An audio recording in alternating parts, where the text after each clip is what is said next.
কোন জায়গায় যে আমাদের সম্মান আমরা আজ পর্যন্ত এইটাই জানি না। মনে করে জোর করলে সম্মান পাওয়া যায়, জোর করলে যে আরো ঘৃণিত হওয়া লাগে প্রমাণ দেখলেন না?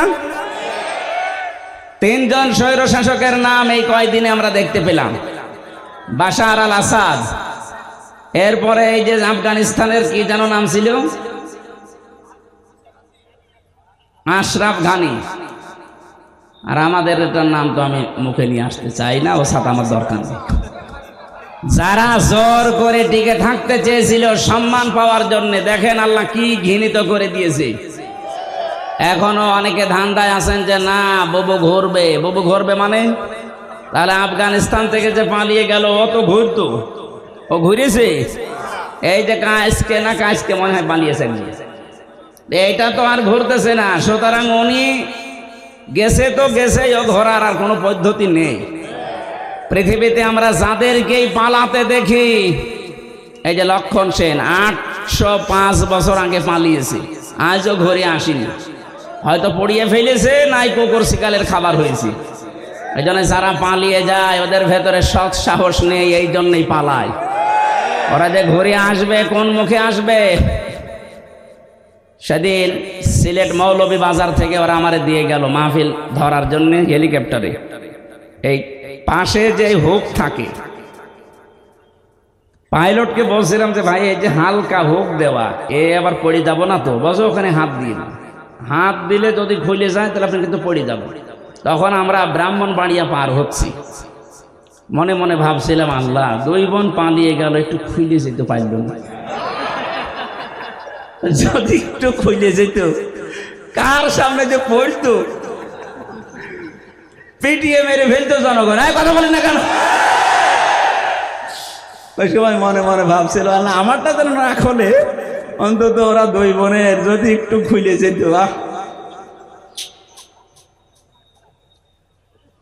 এই জন্য জোর করে সম্মান পাওয়া যায় না। সম্মান আল্লাহ রেখেছেন ইমানের ভেতরে, শিরিক মুক্ত ইমান, শিরিক মুক্ত আর বেদাত মুক্ত আমল। 2 নম্বরে যাদের এলেম আছে। এখন প্রশ্ন আসতে পারে, অনেক জ্ঞানী মানুষ, এলেমওয়ালা মানুষ ছিল, কিন্তু তাদের তো এখন মানুষ সম্মান দিচ্ছে না। এই বাংলাদেশে রুহুল আমিন বলে যে ছিল খতিব, এখন তার সম্মান আছে? ফরিদউদ্দিন মাসুদ এলেম ছিল, কিন্তু এলেমের উপরে আমল ছিল না, এজন্য আল্লাহ ঘৃণিত বানিয়ে দিয়েছে। জোর করে ইমামতি করার জন্য আবার গিয়েছিল, জুতা দিয়ে পিটিয়েছে। পরের দিন আবার স্ট্যাটাস দিয়েছে যে জুতা আমাকে মেরেছে কিন্তু আমার গায়ে লাগেনি। ওরে শয়তান! আমার মনে হয় শয়তানও হাসে যে আমি আর কি শয়তান, এ তো আলেম নাম নিয়ে এত বড় জালেম। পৃথিবীর 6 জন মানুষের তালিকা আপনারা জানেন, যাদের নাম আপনি সার্চ দেন, গণহত্যার তালিকায় যাদের নাম আছে তার ভেতরে যারা পালিয়েছে ওনাদের 1 নম্বরে নাম আছে। একজনের নাম আছে, একজনের।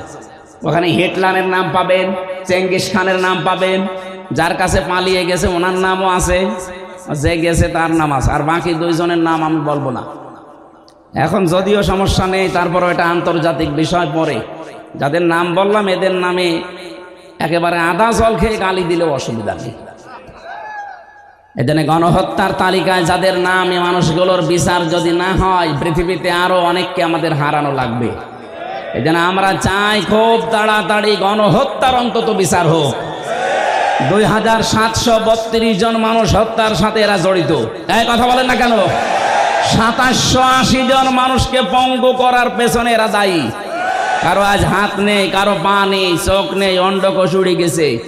এরকম বহু মানুষ তাদের পরিবারের আজ বোঝা হয়ে আছে। এ বোঝা গেল যারা দিয়ে গেল, ওরা কিন্তু না দিলেও পারতো। পালিয়ে যখন যাবেন তখন আপনি এই কাজ করে গেলেন কেন? কথা বলে না কেন? আর আপনার এত মহাব্বত ভালোবাসাতে আগের থেকে জনগণকে বলতে পারেননি যে আমি পালিয়ে যাব। এখন ওই মানুষগুলো উল্টা আজকে 2 দিন দেখতে পাচ্ছি চট্টগ্রামের এই ফেনী চট্টগ্রামের মাঝে যে চিকন রাস্তা, ওরা খুব দুর্বিসন্ধি লাগিয়েছে। ডক্টর ইউনূস যেই বলেছিল 7 সিস্টার ধ্বংস করে দেওয়া হবে, বিচ্ছিন্ন হয়ে যাবে, ওই দিন থেকে শুরু করে এই 2 দিন বেশি ওরা বলছে চট্টগ্রাম আমরা নিয়ে নেব। চট্টগ্রাম নিয়ে নেবেন কি? আমরা কি যৌতুক দিতে চেয়েছি আপনাকে? পালিয়ে যাওয়ার মেয়ের কিসের যৌতুক? মেয়ে তো পালিয়েই গেছে, ওরা তো আমরা মেনেই নেব না, বিয়েই মানি না। কথা বলে না কেন? চুরি করে বিয়ে করে আসে থাকেন, অসুবিধা নেই। পাশে তো একটা শালি পেয়েছেন ফ্রি। আমরা চাই অন্তত বউ আর শালি দুইজন মিলে যদি আপনি একটু পকেট মকেট মারে, তারপরেও তো আমরা একটু ঋণ মুক্ত হতাম। বহু ঋণ হয়ে গেছে, এখন 1,20,000 টাকা এক একটা মানুষের মাথার উপরে ঋণ। ঋণটা দিয়ে গেলেন আপনি, না দিলেও পারতেন। এই জন্য আমরা চাচ্ছি জামাই হলে মানি না, কারণ আমাদের তো জামাই হওয়ার জন্য মুসলমান হওয়া শর্ত। আর ওনার তো ফুল হাতা না হাফ হাতা, ফুল হাতা, মুসলমানই দেয়নি। এই যে ময়কার দয়হর্ষি এই লোকটা মুসলমানি দেওয়া আছে, মুসলমানি না দিলে কি ফুল হাতা না হাফ হাতা? ফুল হাতা। আমি জেলে যাওয়ার পরে যে কারারক্ষী জেলার ছিল, ও লোক যখনই ঢুকতো দেবদুলাল ও যে ফুল হাতা আসতেছে, তার মানে আমি বুঝলাম যে এই লোকটার মনে হয় কাটা নেই। তো ওনারই যেহেতু আত্মীয় স্বজন বংশধর, ওই নামে তো মিলে যাচ্ছে দেবদুলাল, নাম শুনে বোঝা যাচ্ছে না কি হবে। ওনারও যেহেতু ফুল হাতা, আর ফুল হাতা যারা একটু কৃপণ হয়, এই জন্য জামাই যাই হোক মানি না, তারপরও মেনে নেওয়া লাগছে। মেয়ে যখন পালিয়ে গেছে, তো এত কৃপণ হলে তো সম্ভব না। দুইজন মিলে 2 পকেট মারবেন, এতে যা হয় হবে। টাকা দরকার আমাদের, কথা বলেন না কেন? এদেশ থেকে যারা বাইরের দেশে যায় দেখেন, তারা রেমিটেন্স যোদ্ধা টাকা পাঠায় প্রতি মাসে মাসে, আর 3 মাস 6-7 দিন হয়ে গেল একটা টাকাও পাঠায়। কি করছেন আপনারা? না, 7 সিস্টার কিন্তু থাকবে না যদি চট্টগ্রাম নিয়ে বেশি আমতা ঝামতা করে। এই জন্য চোখ বন্ধ করে থাকবেন। এদেশের 1 ইঞ্চি মাটিও ছাড় দেওয়া হবে না ইনশাআল্লাহ। এটা আমাদের মায়ের মতো খাঁটি। এই কথা বলেন না কেন? পৃথিবীতে সবচাইতে বেশি জীবনের ভয় মুশরিকদের। ওয়ালা তাজিদান্নাহুম আহরাসান নাসি আলা হায়াতি ওয়া মিনাল্লাযিনা আশরাকু ইয়াওয়াদ্দু আহাদুহুম লাউ ইউআম্মারু আলফা সানা। আল্লাহ পাক বলেন, হে নবী, জীবনের ওপরে সবচাইতে বেশি আহরাস, বেশি ভালোবাসা, মহব্বত, আসক্তি দেখতে পাবেন এই দুনিয়াতে মুশরিকদের। ওদেরকে যদি বলেন তোমরা 1000 বছর বেঁচে থাকবে, ওরা বলবে আরো বাঁচতে চাই। এই জন্য একটু বন্ধ করে দিয়েছি আমরা ওই দেশে যাওয়া আসা। ওরা দেখেন মরণের ভয়ে এখন অস্থির হয়ে পড়েছে।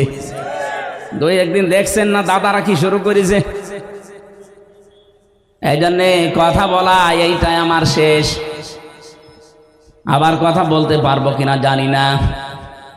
যা বলছি অক্ষরে অক্ষরে পালন করা লাগবে।